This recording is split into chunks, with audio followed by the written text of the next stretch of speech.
defend Labour's policies. So Jenny Kleeman, Mark Wallace is here, still waiting for the Mirror, but that's not great reading, is it, if you are the Labour Party leader, not long to go to an election? No, certainly not. And particularly given that the headlines of the previous day, you would think he would have used his platform today as a way of kind of, damning this tidal wave that is coming towards him.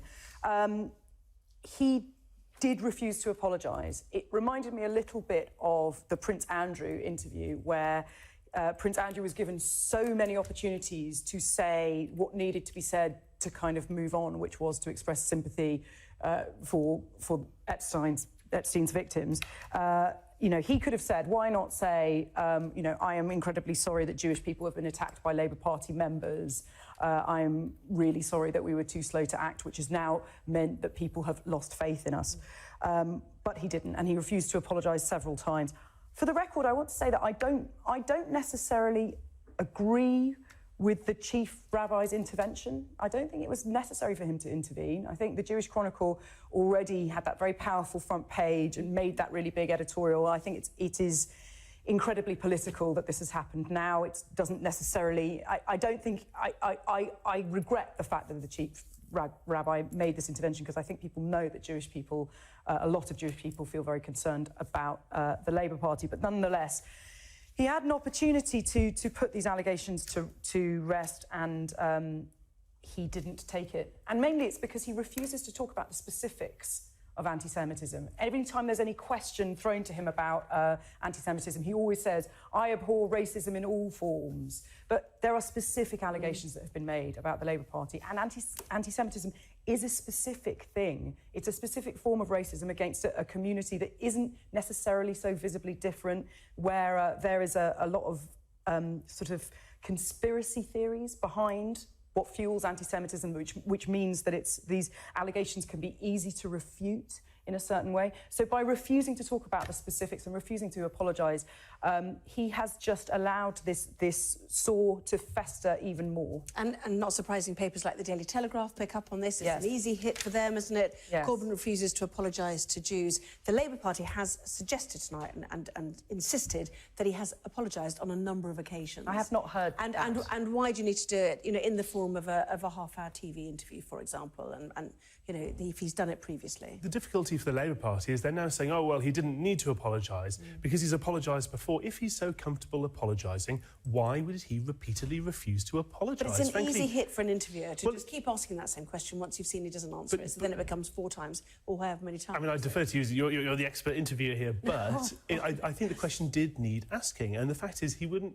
answer it one way or the other. This is an important comparison that Jenny makes. The fact is that Jeremy Corbyn gave a painful-to-watch interview this evening in which he made Prince Andrew seem cooperative, forthcoming and, frankly, rather credible as an interviewee, by contrast. And it's a troubling thing to see in a potential Prime Minister, not only the unwillingness to take some responsibility for what his leadership has done on this front, not only his unwillingness to actually engage properly with the interview, try to insist there were things that he wanted to talk about rather than answering the questions he was being asked, but actually his general crabbiness, the temper that he started with. You saw these flashes of temper, the eye-rolling, the huffing and puffing, about the idea that he was being scrutinised. He had the air to me of someone who, it wasn't that he was unprepared, he had prepared for it. You could hear the lines coming out. He'd prepared with people who don't seem to say things that he doesn't like to hear. He doesn't seem accustomed to that, and you cannot be a potential Prime Minister if you can't deal with hearing things that aren't what you want to, only what you want to hear. Well, I mean, I suppose there were 2 big issues that the interview pinned down on him. One was the failure to apologise for how people feel about anti-Semitism, etc. The other one was about the WASPy women, how you're going to fund 58 billion or nearly 60 billion pounds. And at that point, he just wanted to say why he felt it was a good policy, not how he was going to pay for it. It was quite farcical. He was being asked a very direct question. He said, I want to tell you why... But it's not surprising he wants to use that forum to get his message out to the electorate, is it? I thought the whole thing about Jeremy Corbyn was that he was meant to be this unspun person who wasn't robotically delivering lines, as somebody who is kind of approachable and forthright. And he was talking just like any other spinning politician there. And he eventually did get to the answer. That's the thing that disappointed me. And several times in the interview, he had really decent answers. He just would take so long to get them because he wanted to use the platform to promote his policies which have already been, unveiled and discussed at length, rather than answering the questions. I mean, back to the anti-Semitism thing, I think it's very important to also remember that today, Sajid Javid also refused to say, he was asked like 6 times whether or not he would use the same language that Boris Johnson used describing Muslim women as letterboxes, and he refused to say that he wouldn't. I mean, of course he wouldn't use that language as a Muslim man, but he himself refused to condemn that language. Well, safety first, because then he can be accused of course, I mean, we all criticising Boris Johnson's use of language. It was a depressing day, really, for people who want clarity and integrity, I think, on all of these matters. The Guardian too, Corbyn struggles to rebuff these accusations. Is that it now? Is this the 2 days of coverage on this issue and they move on, do you think? Or will this have an impact or a lingering impact? I think it certainly should have an impact. It deserves to have an impact. This is a really serious problem with Jeremy Corbyn and what he's made the Labour Party into. What seems to me is that the last election, frankly, if you talked about this topic on social media, you would get a decent number of replies from Corbyn enthusiasts who would say, we don't think it's true, even if it was true, nobody cares, which is a pretty grotesque thing to be saying. But this time round, frankly, you don't hear that. I get the impression that this does have some cut-through. I think we heard in the debates last week when it was brought up, actually audience reaction to the topic seemed more engaged to me. It's anecdotal. Seemed more engaged to me than before.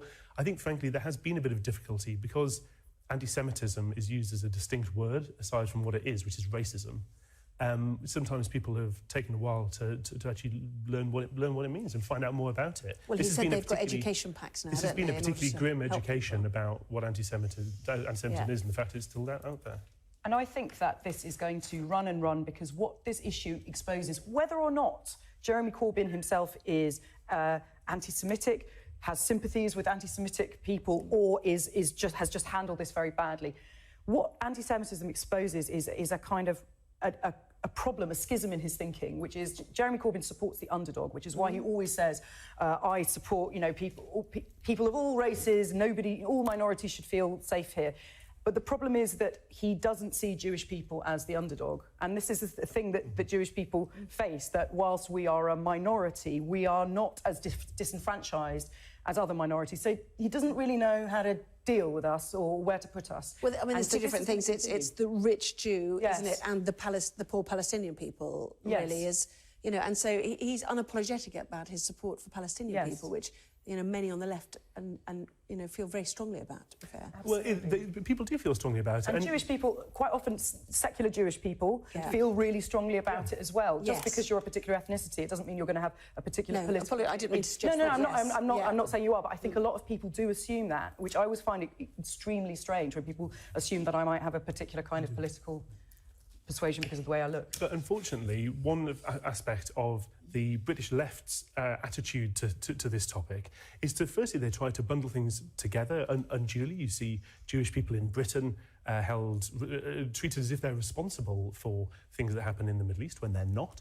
But then you also see this response, it's not anti-Semitic to criticise Israel. It isn't anti-Semitic to criticise the things the Israeli government does. It is anti-Semitic to oppose the existence of Israel as a country, for example. And I think it is anti-Semitic, frankly, to not merely sympathise with the Palestinian people and defend their rights, but to ally yourself with racist terrorist groups like Hamas. And just a general question before we move on. Do you not think a lot of this is all factored in with the electorate now, whether it's the slightly untrustworthy Boris Johnson or the, failure of Jeremy Corbyn to deal with this issue as soundly as some people would like? Does the electorate not sort of know all of this? I think you're right, actually.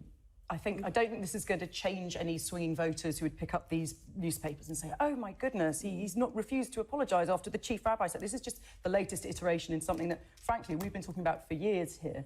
Is it more undecideds are previous Labour voters, apparently, in the latest polling? So I don't know if that means they'll finally come down with Labour, or whether this would persuade them not to at this late stage. Well, there's some evidence. We've just published some new polling by Lord Ashcroft on Conservative Home today, in which there's some evidence that even people who say they are going to vote Labour are still rather more keen on the party than they are on the leadership. They seem to be doing this despite, if not despite Jeremy Corbyn, then not because of him, in a decent chunk of these voters. And I think the thing is that So you're saying they will still vote Labour, I think despite not really approving of some him? people will, but clearly the schism between the traditional reputation of the Labour Party, which has been, I don't agree with it about quite a lot of things, obviously, as a Conservative, but it is an honourable institution, a fundamental part of our democracy. It's important that we have a functioning and decent and civilised opposition to the Conservative Party. That's part of how democracy works. And it's one of the great tragedies is this is a malfunction in our democracy. And it's also about who's fit to be Prime Minister. That's the other thing. Yeah. It's about who do you think could lead the country.